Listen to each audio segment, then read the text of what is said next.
Hey, AP Chemsters, this is Mrs. Vanderlei bringing you the 2.9 Blankwalle, all about molar mass. If you have your calculator, get it out. You're going to need it this time. We're going to be doing a lot of math. Know your EE button is, or your EXP, or your 10 to the X button is. Don't use times 10 caret. Whatever you do, you're going to get all your answers wrong if you do. So are you ready? Do you have your calculator? Well, let's go. So this whole unit has been really about atoms, all right? One atom. And as we have found out before, 1 AMU is 1.67 times 10 to the negative 27th kilogram. So it's roughly that. I just made it 2 sig figs. And this is really the mass of one atom. And my question is, how helpful is this? How handy is this? And I said, not very. Why not? It's way too small. All right, can I weigh out one atom? There's not a single scale at Oak Hills or anywhere else that can weigh out that small of a number. Can I get my tweezers out and count atoms that way? Of course not. Of course I can't. So we have to come up with something else. So we came up with the word mole here.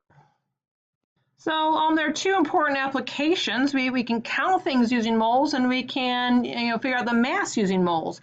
A mole is a counting number. And so, oops, go away while you're doing that. All right, so here we go. Here is the mole, okay? And you might also know this as Avogadro's number. So many people think that Emilio Avogadro, the Italian guy, came up with this number, and actually he did not. Avogadro was actually more interested in the relationship between the number of things and volumes of things, of gases, that is, and the volumes that they have. It wasn't until later where, let's say the early 1900s, that a French physicist, Jean-Baptiste Perrin, came up with this number and called it in honor of Avogadro. Avogadro did not come up with this. Someone else did, and it's named in honor. I bet you wanted to know that, didn't you? And how big is this number? Well, we have, while you're doing that, go away. We have millions. And then we have billions. Now, do you ever wonder why this is called billion? Isn't BI the prefix that means two? Well, a long time ago, in like the 1700s, probably the 1600s, the mathematicians actually called billions right here. Billion would be a million squared, and that's where that BI comes in, that prefix for two. And believe it or not, I mean, don't write this down. The trillions would have probably been like somewhere, I don't know where they would be, 18th, whatever that would be, maybe over here. And that would have been a million cubed. And they actually call this the long version, all right? And it wasn't until until the late 1800s, early 1900s, said, we ought to have terms for these intermediate values. So that's why they squished this down to be billion here, and trillion here, and quadrillion here, and quintillion here, and finally sextillion here. So we are using what's called the short version. And it wasn't until about the 1950s that the whole world were using this terminology, the short version, for these ways to determine these large numbers. So how big is Avogadro's number? It is 602 sextillion particles or things, okay? So there can be a mole of marbles, or a mole of grains of sand, or a mole of pennies, or a mole of rice, or a mole of people. And what's wrong with that? Well, folks, there's not many that marbles ever been made in the whole world. I think I read somewhere that there's about a half a mole of grains of sand in the whole world. If there were a mole of pennies, we wouldn't be able to live, because it would be about a couple miles deep of pennies, all right? It'd take up that much land space. There has never been that many rice grains ever grown since the beginning of time, nor have there been that many people since the beginning of time. So why do we have the mole?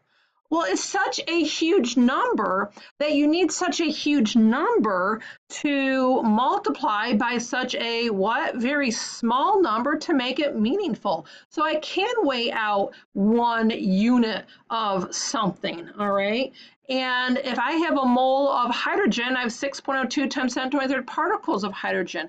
If I have a mole of carbon, I have 6.02 times 10 to the 23rd atoms of carbon. So I can actually weigh out that much stuff.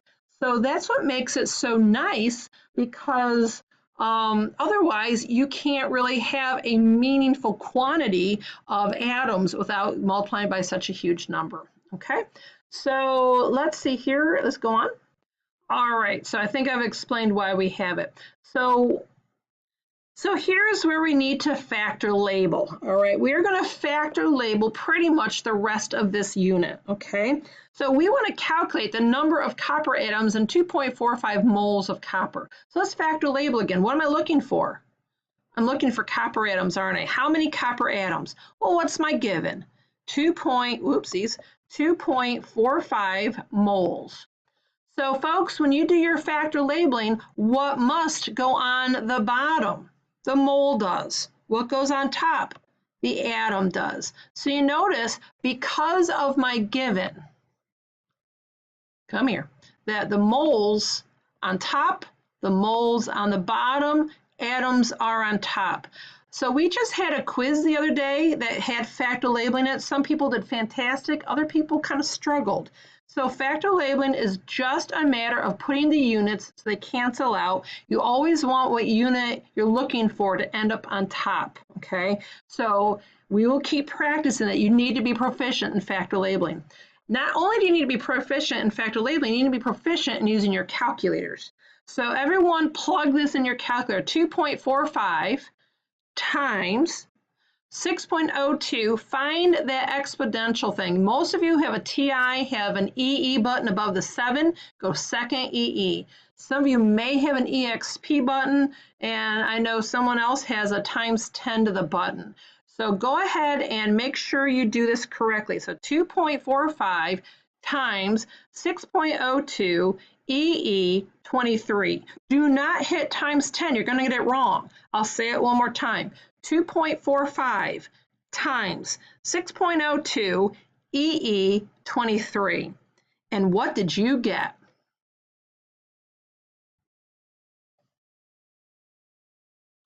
Did you get this?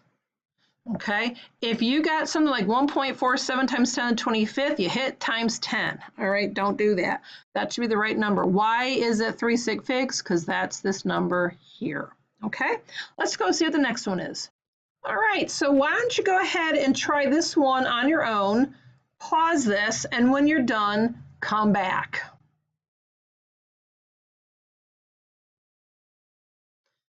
All right, let's see how we did. So whoops, wrong one. How many silver moles do we have in 2.80 times 10 to the 22nd? So what has to go on the bottom? Well, hopefully you said atoms, right? What goes on top? Well, hopefully you said moles. Why is that so important? Because what just happened? I can cancel out atoms. What's left? The moles are on top. Now what? Hey, folks, you have to divide. So you're going to go 2.80 EE22 divided by 6.02 EE23. Okay, if you are going to use times 10 to the caret, it is here is where you're going to have issues unless you use parentheses. It's just much simpler if you get used to that EE button. And so now the question is, well, what is my final answer? Hopefully you got this. All right. Why 3 sig figs? Because that's what my coefficient right here has, 3 sig figs. So what about molar mass? It's the mass of exactly 1 mole. Hey, you need a periodic table right now. Okay. So 1 mole of aluminum contains, oops, go up, this many atoms. Hey, how many does 1 mole of carbon have? Hey, it has 6.02 times 93rd atoms, all right? How about the next one? How many moles of helium, or how many atoms of helium are in 1 mole? It's the same number. They all have the same number of atoms. So if you look on a periodic table, how much does this stuff weigh? Well, 1 mole of aluminum weighs 26.98. Do you see that on your periodic table? Look at aluminum right now, and you see that number. So not only is that the mass of 1 atom of aluminum, the units are AMUs. It's also the mass of 1 mole of aluminum in grams.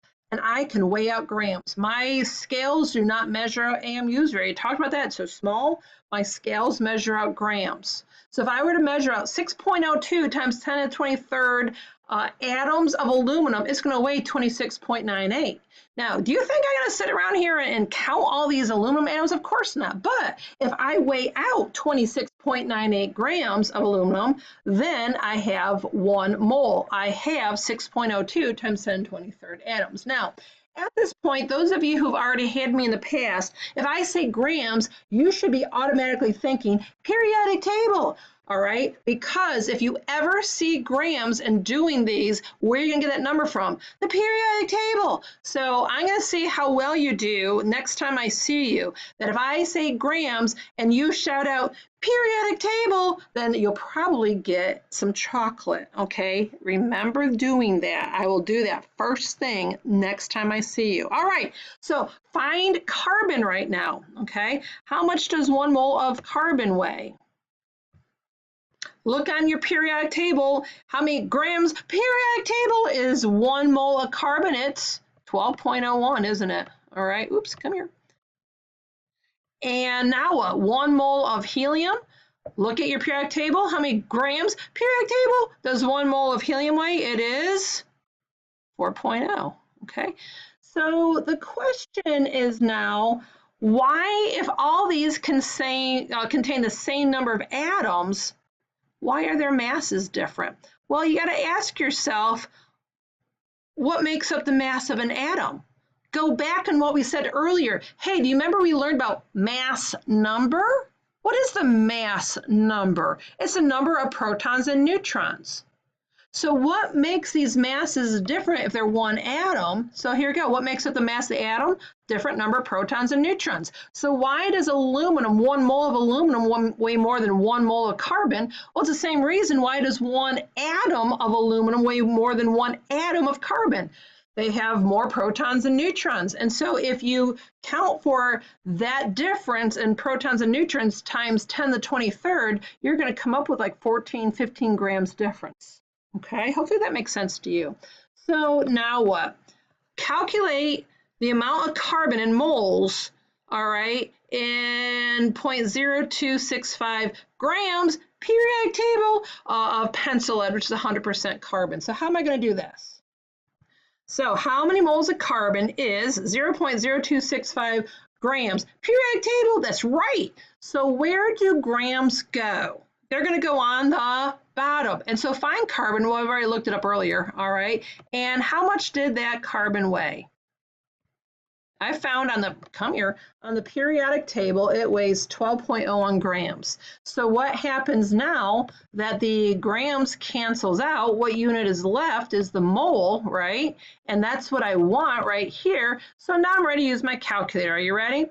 So what is 0.0265 divided by 12.01? And hopefully you got what? I think it's this. Hopefully that's right. Anyway, if I did, I pulled up the wrong number, I apologize. All right. So why don't you do problem number 22 all by yourself? All right. Make sure you say periodic table in your head when you do. So pause this and do it.